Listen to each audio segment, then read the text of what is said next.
All right, welcome back to the channel. We're going to check out this evolution debate here. Does evolution fit with Christianity? This is a debate between this put out about a year ago between RedeemedZoomer versus Jimbob. So I'm interested to see how this goes. I don't know if we're going to start where the open discussion portion is, and we're going to see how this goes. Hopefully it'll be a good back and forth, and let's just check it out. Okay, great. Thank you. So a lot of your argument centers around the image of God. Like that's a big thing for you, right? Well, not necessarily. One argument, though, you went to the bathroom when I laid out my premised argument, which I'd really like you to respond to. So your premised argument about the universal human nature, that one? Yes. Yeah, so I do affirm a universal human nature. I'm not a nominalist. I don't think Jesus assumed just a particular human nature. Okay, so under the evolutionary view, is evolution still happen when Christ comes? There's not much human evolution because now humans have technology. But the point is that I don't. Wait. How can technology, which would be an effective evolution, stop evolution? Well, humans don't evolve as much. We perceive evolution with other species, especially microorganisms. But because humans have technology to keep us alive, we don't need natural selection to respond to problems. We have technology. But I think that's I think that's a bit beside the point.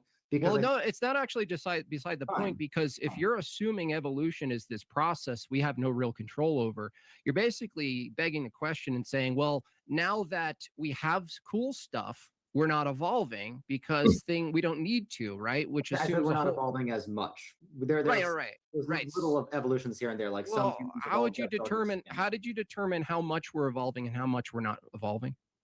I don't think we needed. That's a great question. I mean, I'm confused by that statement myself. Like, what do you mean? Because we have technology, we're not evolving as rapid as before or on the same pace. How do you determine that? And how does I just don't quite understand how cell phones and shit makes. I just don't understand how that works. That's a weird statement to me. I just don't. Maybe it'll flesh out right here. Determine exactly how much. Why do to make the statement we're not evolving much actually assumes that you can measure how much we're evolving. So I'm asking you, how did you determine how much we're evolving right now? Well, just in the past 100,000 years or so, there haven't been any major changes to the human structure. So wait a second, you're using just a small amount of time, which in contrast to millions of years of evolution, you're saying, well, we don't seem to have that much change in the last couple hundred, thousand years. You're saying you're saying anatomical? Look, it's possible that evolution theoretically could continue, but I'm saying it's unlikely that any substantial changes will happen based on purely naturalistic evolution due to the fact that we have technology. Why does evolution only count if it's substantial? Why do you think that any evolution at all is a problem? I'm saying there is evolution. No. You just said substantial. I'm saying, why did you just assume evolution only occurs if it's substantial? I didn't say evolution only occurs if it's substantial. Are we evolving right now? Yes or no? A little bit. Okay, so is the human nature static right now? The human nature mainly consists of the human soul. Is the image of God physical or spiritual? It's spiritual, but the thing is, if you're going to does that require a certain kind of, under your evolutionary view, does the ability to hold the image bearer status? A crab doesn't have it, right? A crab doesn't have a human soul. That's why. Okay, does a Neanderthal? A Neanderthal was never given a human soul. So Okay, so what is the arbitrary point at which you give pre-caveman switch in the evolutionary view to human? When in the chronological anthropological storyline did the humans receive the image bearer status of God? When in the chronological timeline, the Garden of Eden. The Garden of Eden. Yes. Okay, so the Garden of Eden, man was fully formed? Man was fully formed structurally, and he received the spiritual status of image bearer by receiving a human soul when God breathed the breath of life. So when was Eden then under your timeline? I said it was about 100,000 years ago, maybe more, maybe less. That's approximately when scientists think human life developed. My theory is not beholden to that exact number. Maybe it's 50,000, maybe it's 20,000, maybe it's 200,000. I don't know. But let's just say it's about 100,000. I'm willing to estimate that.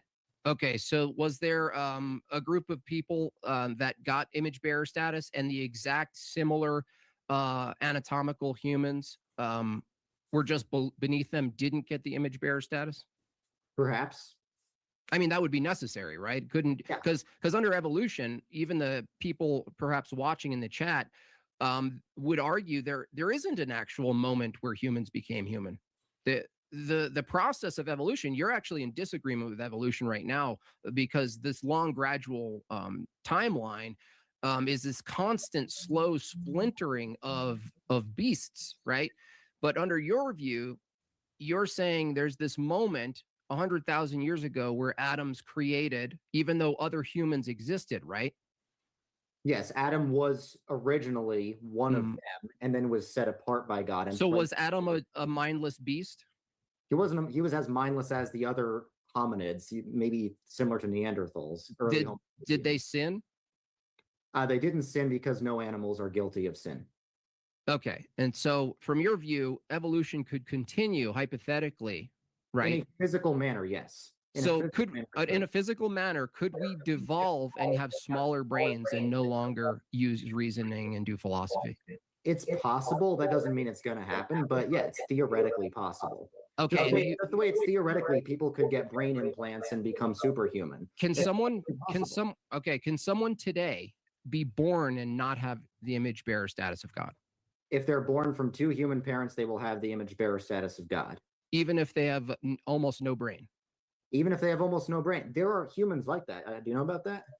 Well, I know there's humans born without brains. I'm asking what under your metaphysics gives them, right? Because if you think evolution in your opener was a very beautiful story of man evolving out of darkness, God could have given a crab the breath of life. It wouldn't have mattered.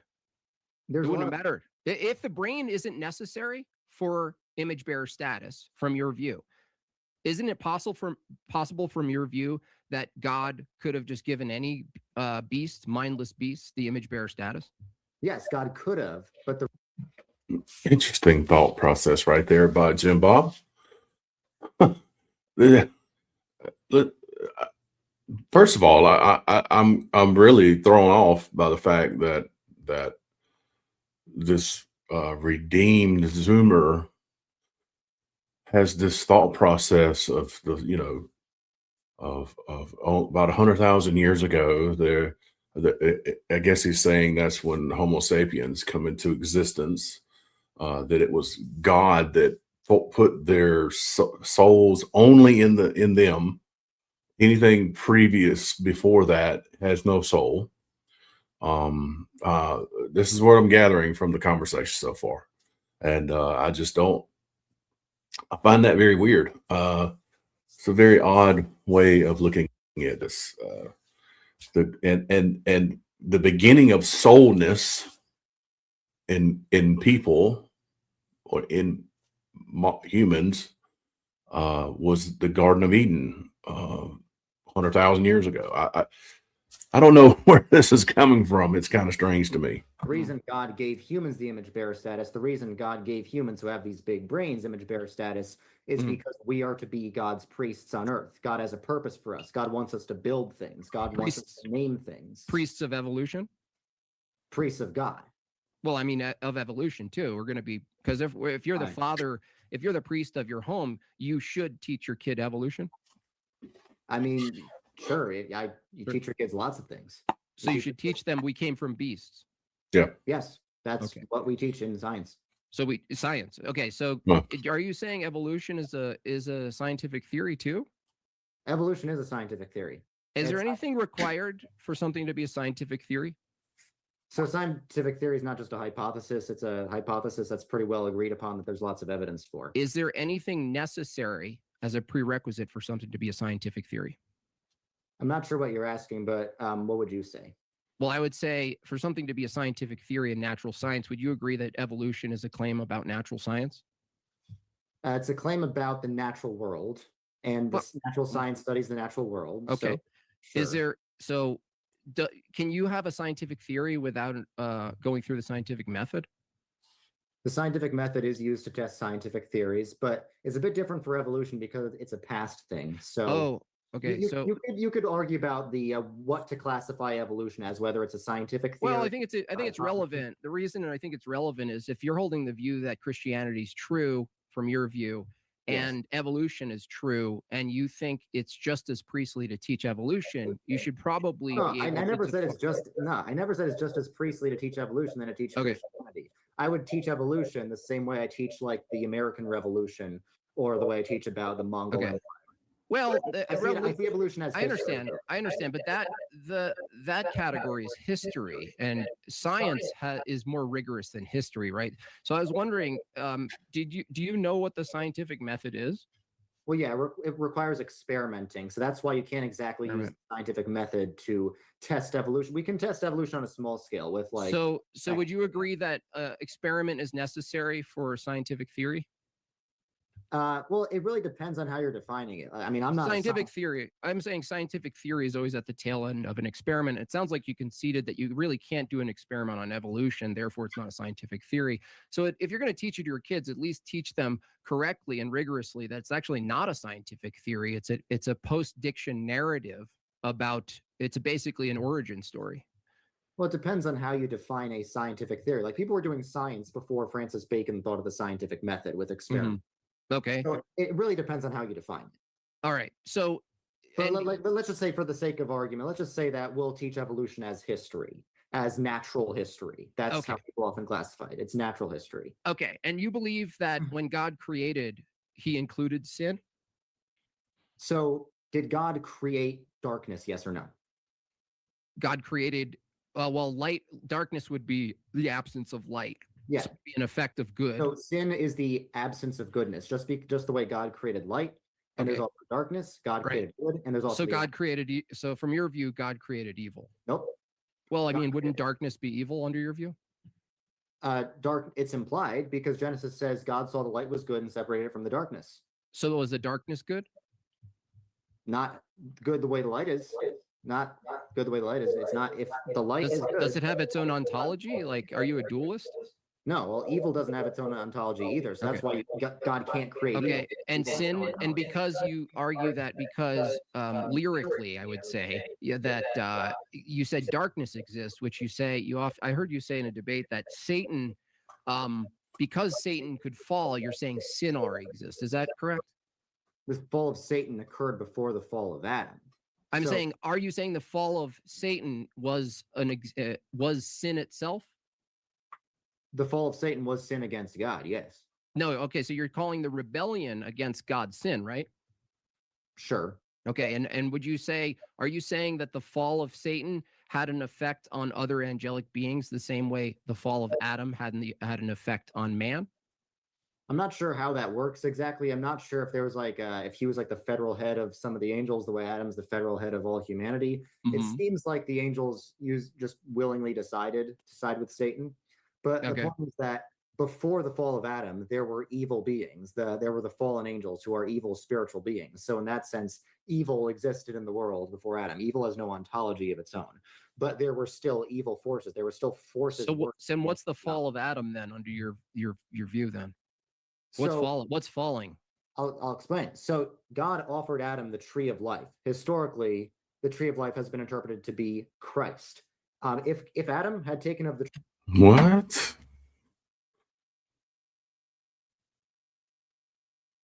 So God offered, so the tree of life is Christ? What? Never heard. I don't think I've ever heard that before. That's a different way of looking at things. I don't understand. I don't get it. tree of life, he would have achieved theosis right then and there. And he would have achieved eternal life then and now. And then there would be all evil could be defeated right then and there. Right? But instead, God sided with evil over God. Adam forsook eternal life and chose to rebel against God instead.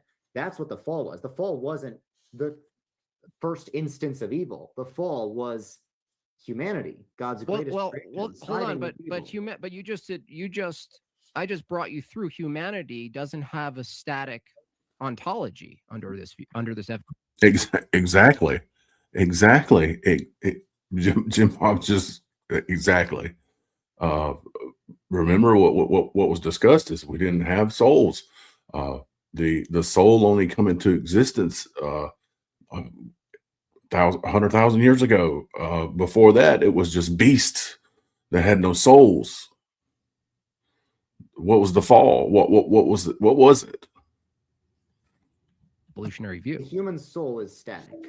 Right. So this human soul could exist in a beast that's not human. It theoretically could. God Right. chose not So to. God, from your view, God, Christ himself, right, could have just as well, totally just as well. It wouldn't change anything under your theological view. Christ himself could have incarnated as a donkey. Well, that depends what makes us human. Does our physical structure make us human? Well, human under the evolutionary view is in transient form. So there is no human. It's just a temporary form right now. My idea of what a human is not from evolution. Well, It has to be. biologically it is, because if what I understand, but yeah, in our form, biologically, currently, we're 98% the same as apes or as chimpanzees. Our I understand. 98%. Could God have incarnated as an ape? He could have, but he chose not to. That wasn't his plan. There's a lot of things God could have done. Right. There's no problem with Christ incarnating as any given arbitrary beast, because from your view, it's not which beast. It's not which beast. It's that he could have just incarnated in any beast. It was that God breathed life in an arbitrary beast called a human being at the time, right? It's not arbitrary because humans are the most developed life form. It's the beast that God providentially intended to have the human soul. Mm-hmm.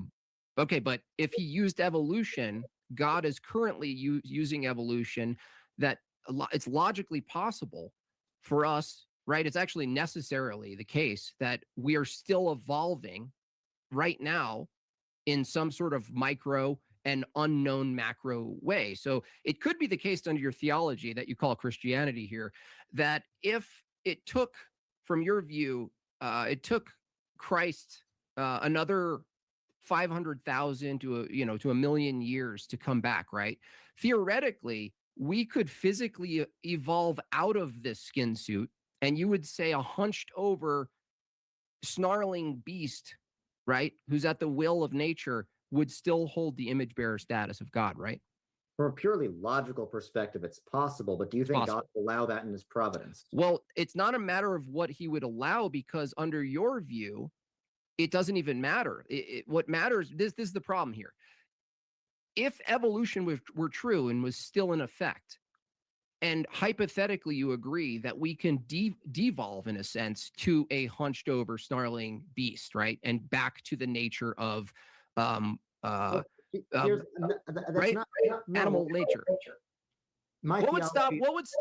Here's the question: what would stop from your theology, from your theological view? What would stop the beast man right now, if devolving into a hunched over creature and going back to the wilderness and being animalistic? Where would he lose the image bearer status in that process? Well, I'll answer that. So the image bearer status is not the reason why that wouldn't happen. I think there's a different reason.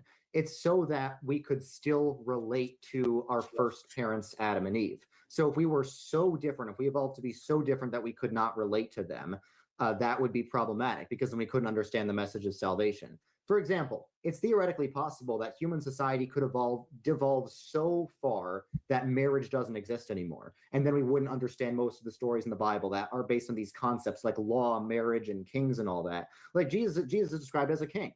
Isn't it theoretically possible that human society could evolve such that we no longer have kings or marriages? Is that possible? King would be some sort of hierarchical representation or extension of the church itself. But we're talking. I don't think he's following what Jimbob's saying here. I guess he is. He's just trying to weasel his way out of it now.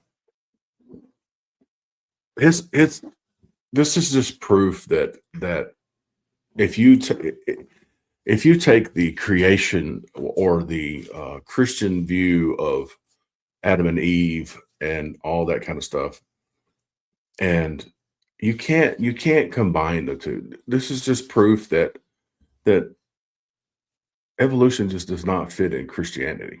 It just doesn't. I mean, and Jimbob is correct. I mean, if you take on the evolution thought process, you have to adopt that we are constantly changing and could morph into something else at some point.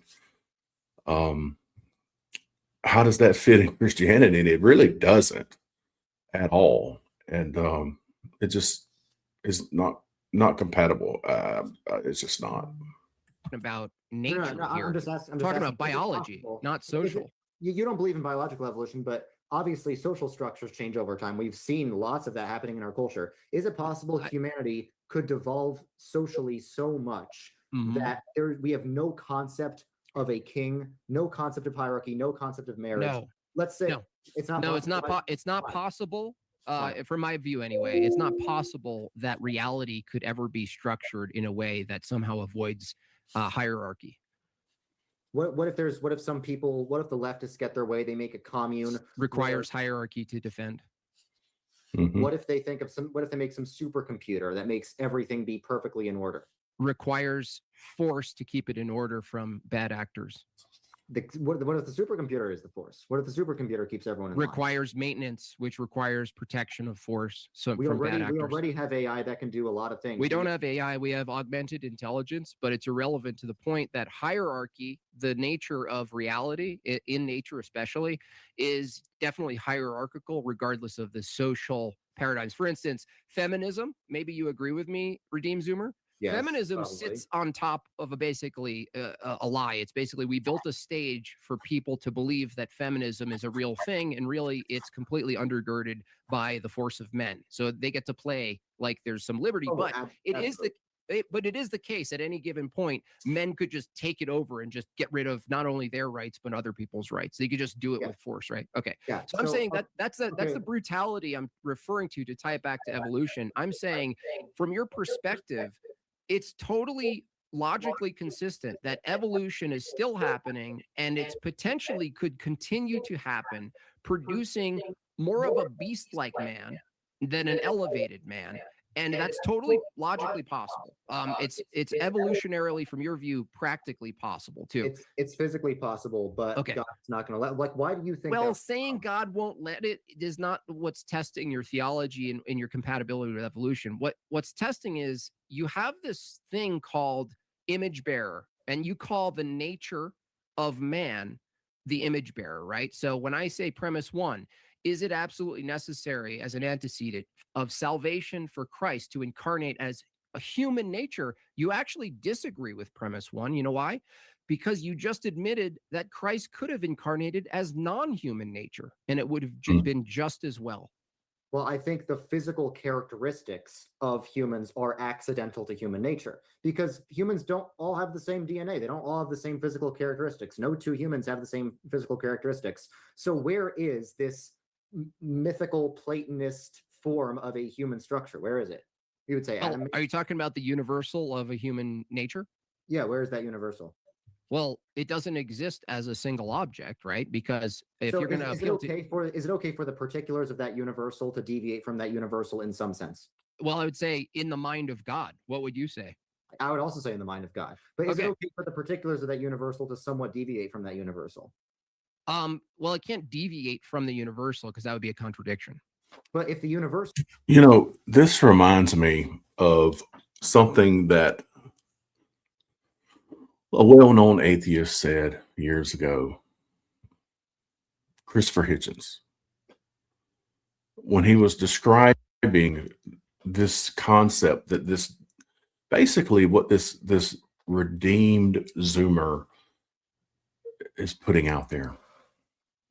It reminds me of when he was talking about how the God and the angels are sitting in heaven watching people suffer. And then out of nowhere, boom, he sends Jesus Christ to save their souls, while the others just went to hell with torment and so forth and so on.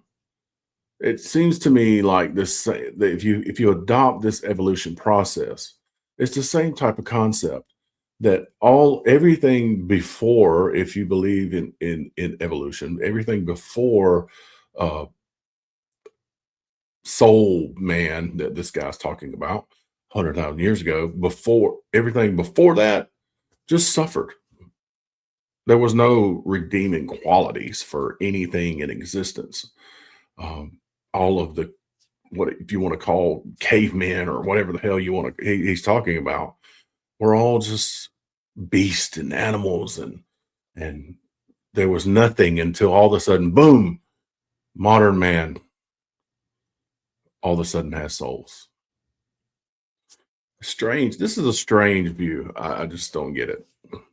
So includes the physical structure, then all the particulars would deviate from that in some way, or at least most of them, because none of us have identical physical structure. You're actually proving my point. Evolution, there can be no universals under evolution. So you trying to tie the universals that exist in the mind of God and the reality that he created is reflective of the mind of God. Evolution actually denies the universal and consequently produces nominalism. There's no escaping the nominalistic reality of evolution. Why? Because even things like species, dude, RedeemedZoomer, even things like species from the evolution proponent himself would say that is just arbitrary. There is no real thing called the species. That changes. That is not a fixed universal category as well, because these things die off or change. They don't maintain their identity over time, which brings me back to this premise. Premise one, is it an absolutely necessary antecedent of salvation for Christ to incarnate in human nature? You have to say, no, it could have been donkey nature. So are you willing to say that today? No, because the human nature is the human soul. Christ needs to incarnate. No, there's human nature, but you're saying the human nature now could have been embodied in a donkey then. If the human nature is purely soul, is it possible under your theology that a human nature could be embodied in a donkey? I already said yes. Okay. God's not going to do that. It's possible. God's not going to. Well, no, not that he can do it. It's like, it's irrelevant. The creature is irrelevant, right? The physical, it's not irrelevant. It's just not absolutely. So God could have chose, right? Instead of Adam, he could have chose Adam's dog. And from your view, Christianity would still be fully intact, right? That's an appeal to absurdity. No, it's a logical consequence. You got to bite the bullet on it. God could have incarnated into a banana. God could have tied our sins. And so what would be the healing, right? Because you also being a Christian, right? Even with your what I could call perverse Christian paradigm here, is that if P1 is true or is no longer true. So if P1, how would you restructure that under your Christian paradigm? It is an absolute necessary antecedent of salvation for Christ to incarnate in what nature? Any nature. I said a human nature. Well, what's a human? That's a category that's in transient form. What is human nature? I already said the essence of a human nature is a human soul. The soul correlates with the body. I know, but when you say human, you're hypotheticals. In the real world, a human soul always correlates. What are you referring to as a human? I'm referring to a human soul. No, human, this is like the gender debates. What are you referring to when you say human? When I debate a Muslim and they say Allah has a foot, and I go, what's a foot? And they say, nothing like Allah's foot. And I go, well, how do you know what a foot is? You're doing the same thing right now. Okay. When you agree with premise one, it is absolutely necessary, an antecedent of salvation for Christ to incarnate in human nature. I ask you, what does human mean? It's a descendant of Adam. Christ incarnated as a descendant of Adam. Human, but you just said it could have been a donkey. So if Adam had been a donkey, Christ would have incarnated as a donkey. But it would have still been human nature from your view. So now you said, is it possible for Christ to have been a human if he incarnated into a donkey? He could have been human, but he also had to incarnate into one of the sons of Adam to redeem Adam. At first, you just asked, could he have been human if he incarnated into a donkey? I'm not sure you know what the problem is here. You have a problem right now because the thing we call human, you're making a reference to human, right? Yes. If premise one is true, that the necessary antecedent for salvation is for Christ to incarnate in human nature, but you're arguing human nature could just as well exist in a donkey, what is it you're calling human? Well, I'm calling human anyone who's descended from Adam. And all the people who are descended from Adam have a human soul. And Adam was a human?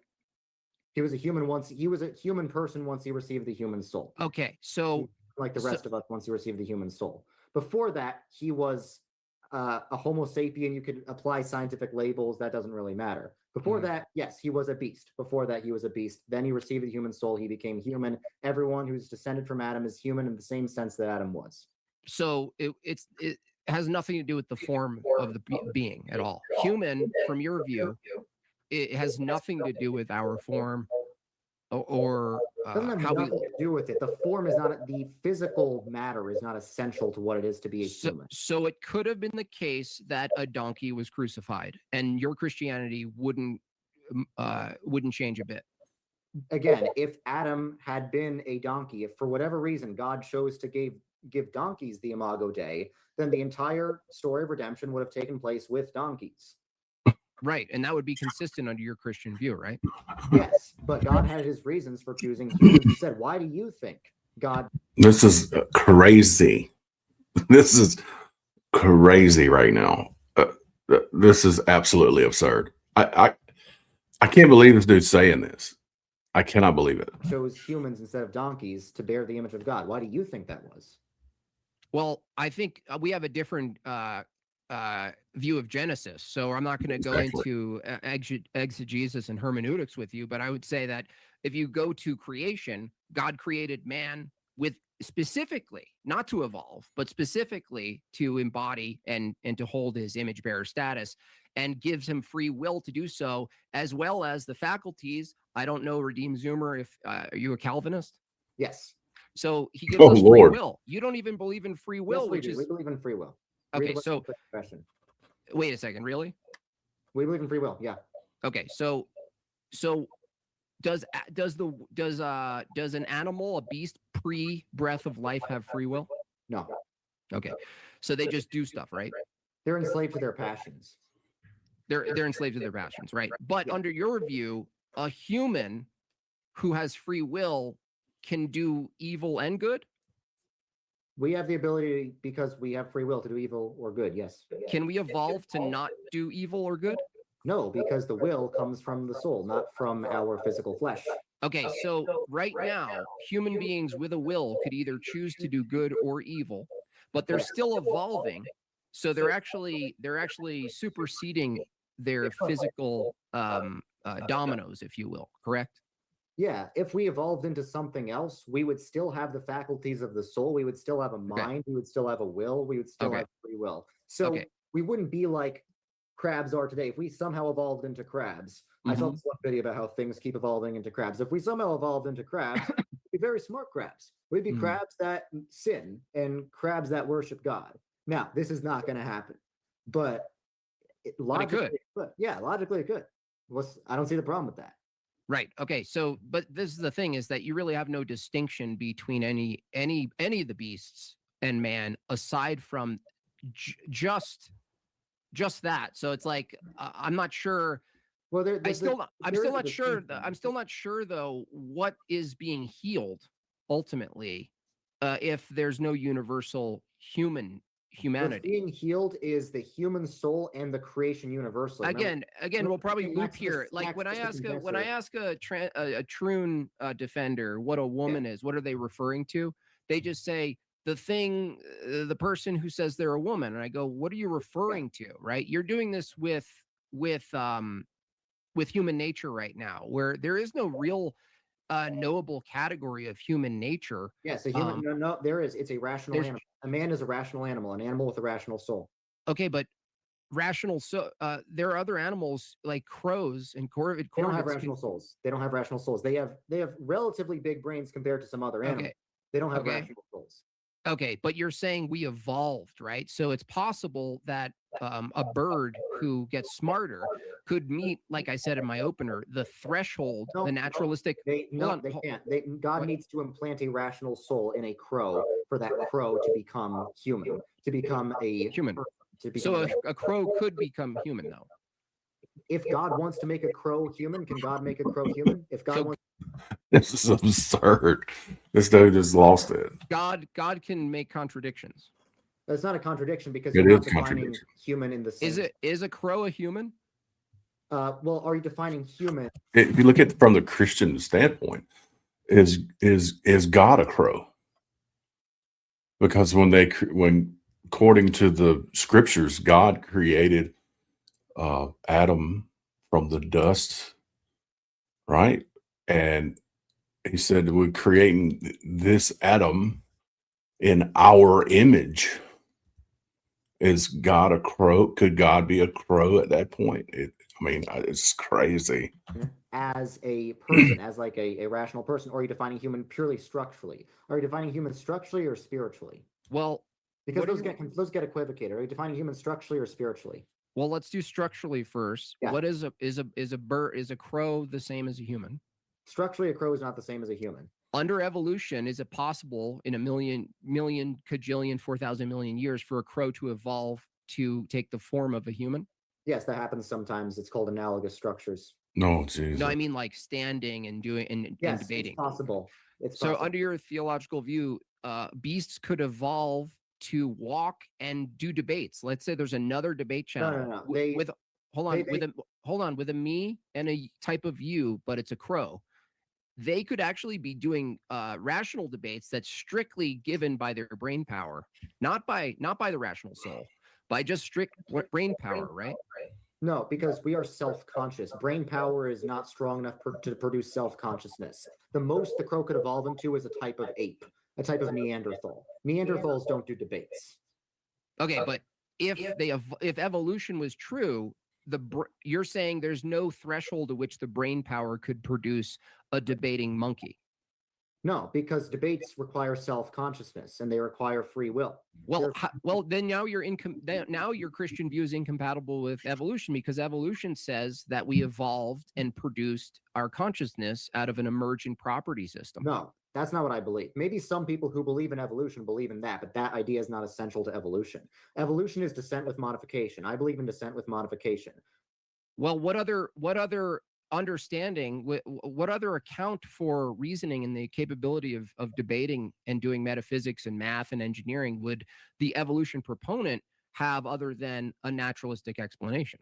They have a natural explanation. There's a lot of evolution proponents who would say that the brain alone is capable of doing debates and having the self-consciousness. Like, do you believe self-consciousness can arise purely from matter? No, I don't believe any of that. Neither do I. That's BS. But I'm saying your view is actually incompatible with the entailments of evolution, though. Well, why?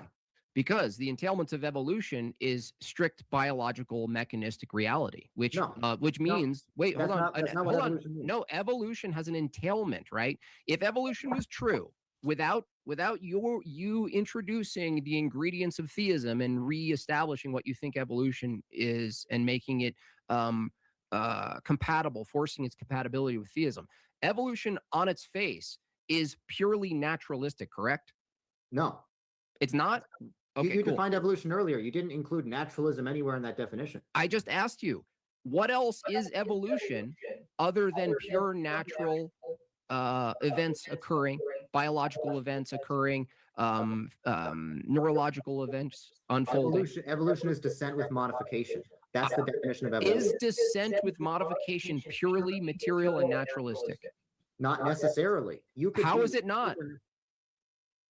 You could believe in descent with modification. I didn't ask what you can believe. I said, how is evolution a naturalistic account of matter in motion? Whatever you want to give it, what it's doing, it's splintering, it's changing, whatever. I'll grant you all of the things, right?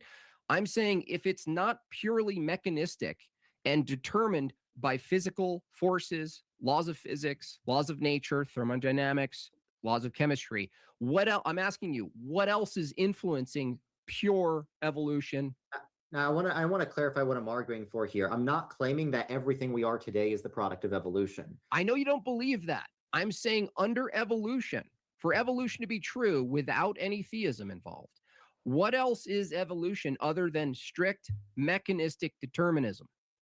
If you are presupposing that there is no theism involved, that would be the logical conclusion of what evolution is. But evolution does not require you to presuppose there is no theism involved. Where are you getting that from? Well, I'm saying evolution, if it were true, what Yeah. else could you use scientifically, right? Not that evolution is a scientific theory. I think we established that's not the case. Is that what else would you be looking at other than purely naturalistic physical events unfolding? Well, I'm still asking you to define where evolution requires a naturalistic worldview. You haven't done that. Where it requires it? Yeah, why does the Because why does evolution because require a naturalistic evolution, worldview? how it's defined doesn't necessitate anything extra. It doesn't It's just- necessitate it, but doesn't forbid it either. Well, I didn't ask if it forbid it. If evolution doesn't need your theistic view, I'm asking if it's not purely determined, how are you going to possibly argue with current evolution proponents arguing that it's purely determined? Well, there's multiple theories specifically of how evolution works. Not every evolutionist has the exact same idea of how things Okay. work. Like, for Okay, example, let me do it another way, dude. Do you believe from your own view, which is trying to hold an evolutionary view and a theistic view, can you tell me which events in humanity were biologically determined and which were determined by the human soul? what are you talking? Like, which events are you talking Human about? events, any Okay, events. list an event, and I'll tell you whether it's biological or. The annihilating of the Canaanites. The annihilating of the Canaanites was human souls making free will choices and using their human bodies to carry out those free will choices that the human souls made. Okay, and how would you know to what extent evolution wasn't at play? What are you talking about? How would you know to what extent pure Darwinian takeover wasn't at play? Why would pure? What do you mean by pure Darwinian? If The survival of the fittest, homeboy. That's what he's asking. you believe in evolution, then some type of evolution reaction to stimuli was occurring in that time period. Are you saying that the conquest of Canaan had something to do with our physical features that arose out of evolution? No, I'm saying if evolution was true and that humans were still at the effect of biological causes, and if you still believe that's the case, I'm asking you to decipher and distinguish between how much of humans at any given moment in time are at the effect of pure biological forces and how much are they at the effect of their own free will. Well, I would say with the conquest of Canaan or any other human event that you propose, how much of it is the body and how much of it is the soul? And if, however, you would answer that, I would say that's the same thing. Insofar as it's the body, it's the product of evolution, and insofar as it's the soul, it's the product of the breath of life supernaturally implanted by God. Okay, so then you're holding to free will, but you're simultaneously holding to a deterministic worldview. The same time. I mean, I don't know where you got that from what I said, but I do hold to a determinism. Yeah. Okay, so if you Not hold to compatible. determinism, Not is compatible. how can you defend free will if whatever we choose, if we choose God, is Yeah. already determined and God caused it? That's just Right, that's just divine compatibilism. Oh, okay, hold on. Here we go. Let me ask you a question. When Yeah. you do a good thing, Yes. did you do a good thing or did God supersede your faculties, give you irresistible grace, and then you just did whatever the marionette machine did? Well, just because God foreknows and predestines everything in some sense, and by the way, this is a standard Christian view in many Christian theologians since the beginning of the church, by the way. I agree with you that Right. knowledge and cause are not the same, but I ask you a very direct question. When you do something good in your Christian worldview, Yes. are you at the effect of irresistible grace Not when you every do something good? not every good thing we do is due to irresistible grace. You can really say it's us doing it, and there was no force compelling us to do it. But God's still playing it out as part of his providence. There's a difference between God doing something providentially and God doing something supernaturally. Only some of the events are done by God supernaturally. Every event in the universe is part of God's providence, and it can be said to be caused by God, but not everything can be said to be caused by God in the same sense. Okay. That's standard Augustinianism, by the way. Okay, because I'm just wondering, because free will is definitely related to this topic, because to hold a Christian view, in addition to the antecedent of salvation, that Christ must incarnate in human nature, which you said human nature could possibly incarnate into a donkey, which it means the donkey no longer has a donkey nature, and you basically are just a nominalist at that point. But in addition to that, you would need mind, you would need some sort of rational experience evaluation process. This is why I brought up the evolutionary view. From their view, our evaluation is reduced to chemical reactions. Do you hold that view, or do you reject that view? I don't think it's purely reduced to chemical reactions. I think it's correlated with chemical reactions, but once again, it's the same as body and soul. I am a substance dualist in that I think we have both body and soul. I assume you believe that too, because Christ himself said that fear not the one who can destroy the body, but fear the one who can destroy the body and the soul. I'm assuming you believe that we are body and soul, right?